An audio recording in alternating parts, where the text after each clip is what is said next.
Squirrel Stapler.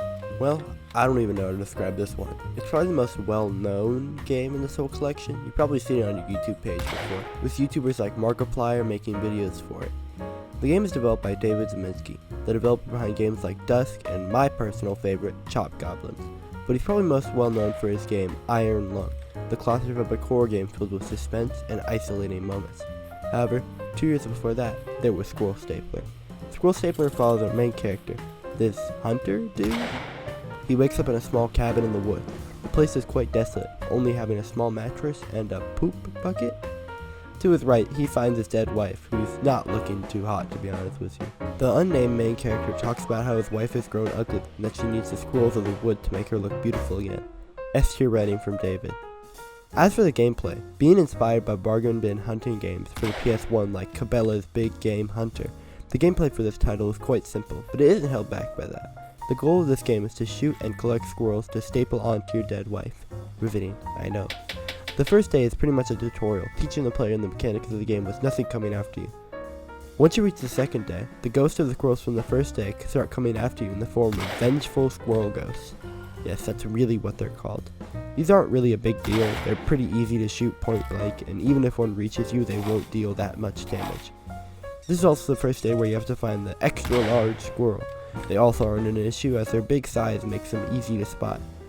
It can be a hassle because they have a specific counter, meaning that you can walk around for ages before you find one. Although there is a squirrel call that you can use to lure them towards you, but I found mixed results with using it. Day 3 is where it gets real. After waking up, the character thinks, something was scratching on the windows last night. I should look for tracks. Once outside, the player will find bear-shaped tracks outside their window. This is the introduction of squirrel bears. These things can be a struggle to deal with. They take 3 shots to kill and won't stop chasing you down until they're either shot dead or blow up on you.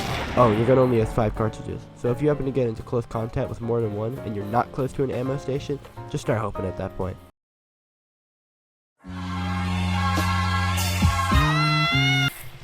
And they take out over half your health, so it's pretty slim that you'll survive more than one of these.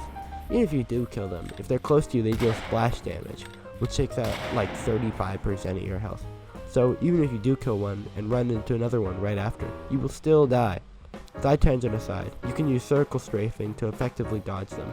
So once you learn how to deal with them one at a time, it's not that bad.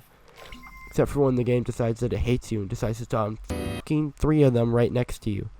After that, days 4 and 5 are pretty much the same.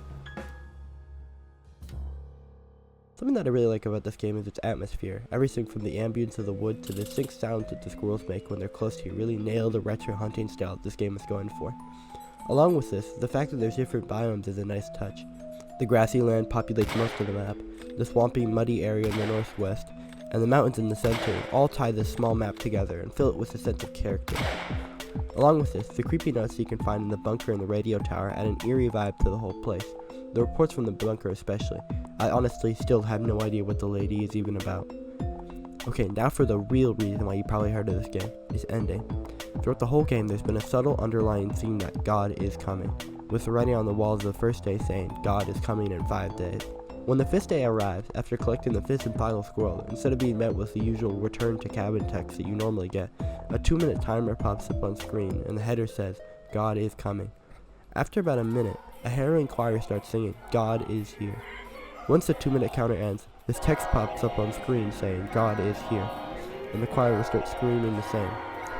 And then, God appears.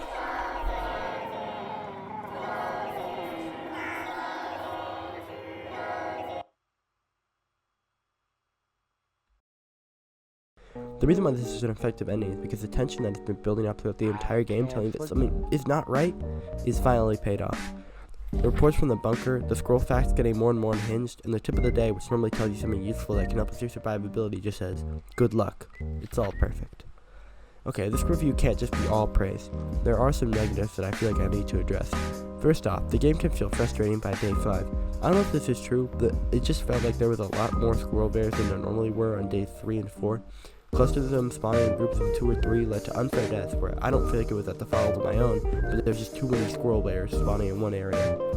My biggest complaint, however, is how the game can just feel like you're wandering around sometimes, waiting for one more squirrel. This can lead to a few playthroughs feeling slow and as if I'm aimlessly wandering around for 5 minutes, hoping I can get lucky and actually shoot and kill something that I'm looking for. These critiques don't actually take away from the fact that this game is amazing, and that I highly recommend you play it if you haven't already.